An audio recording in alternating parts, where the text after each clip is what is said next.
I think the spirit found me. I wasn't looking for the spirit.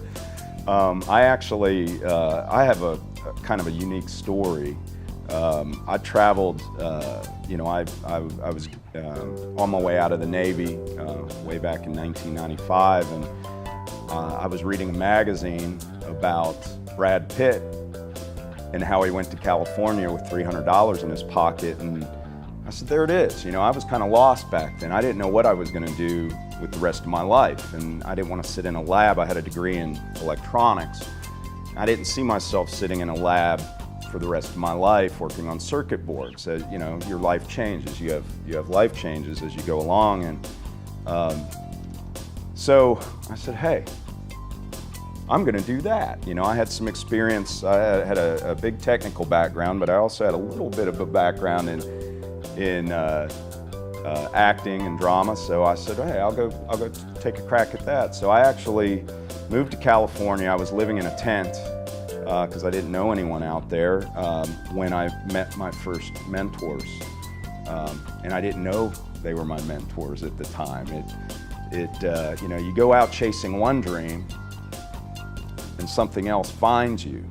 And when it found me and it hit me, I remember the moment. I was sitting in my car and I had that aha moment. And my first IT company was in my head.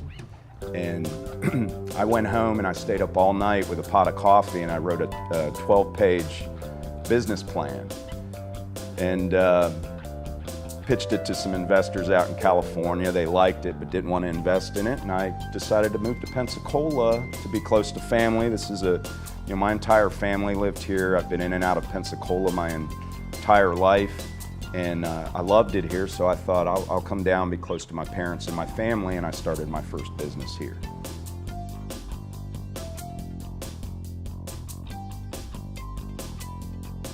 An IT company. I opened a company called New Vision Computers. We were a break-fix retail shop where you walked in and got your computer fixed, and it was back when that model was relevant. Came to market, opened my first store organically with a credit card like most entrepreneurs do. You hear it all the time. And built up some debt and just did it.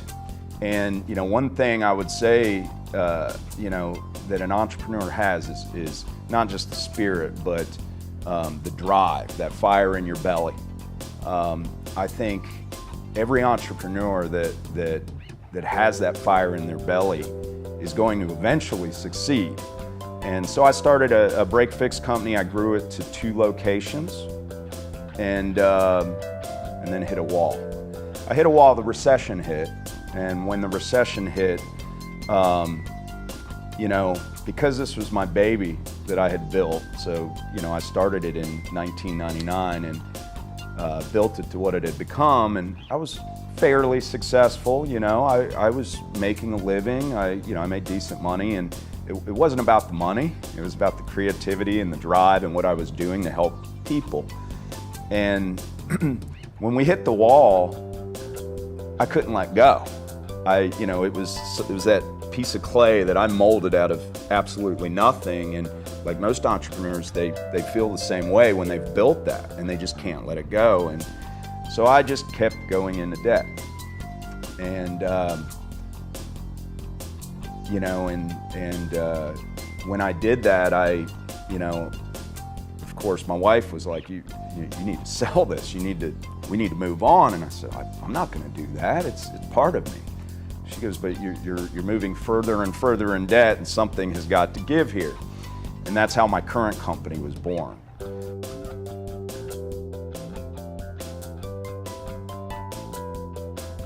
It's a fascinating story about how we started.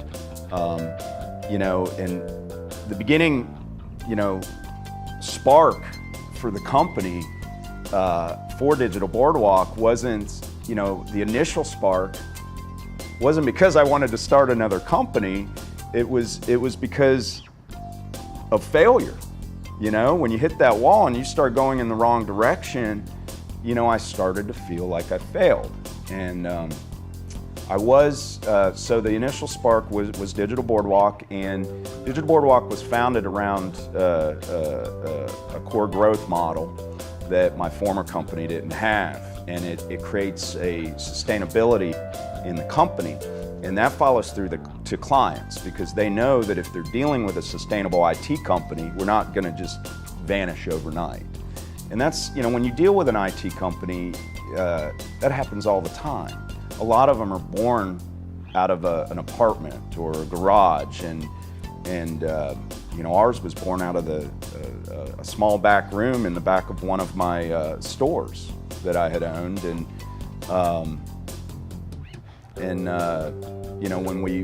when I decided to move forward with the concept, I wanted to help businesses, and I wanted to create I wanted to make businesses productive and efficient through the use of technology.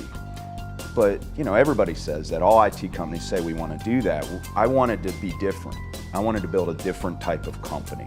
I've been in the industry a long time, and what I found was IT companies traditionally, they would build a company, and some of them would build culture, but they failed in a way where, when it came to customer perception and what they wanted, it was there, but once they started moving into service, the companies would fail miserably.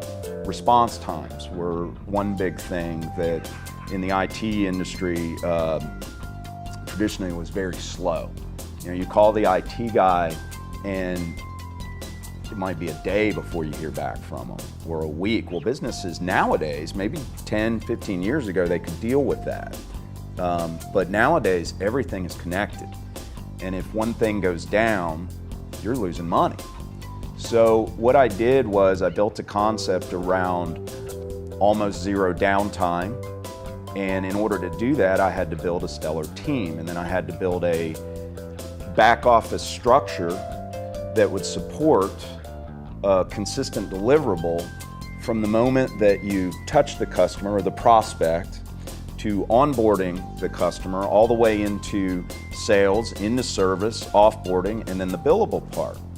So before I even came out of the gate, I sat behind a door for about 18 months and did a lot of R&D and built a back office structure that allowed to do that. It took about 18 months. And when we came out of the gate, it was unbelievable, the difference. Our response times are 30 seconds. It's unheard of in the industry. And our average resolution time is 24 minutes. Unheard of in the industry. You always have someone on the phone. You always are dealing with a pleasant individual, and that's because we built a culture around our team. And we seek out individuals that are just as hungry as I am as an entrepreneur. We seek out individuals that we know are going to work as hard or harder than us for the customer, because they want to come to work, because we give them everything they want. And they're successful and because of us, and we're successful because of them. So it's about a team culture which resonates through to the customer and makes a happy customer, and that's what I seeked out to do, and I feel like we've accomplished that.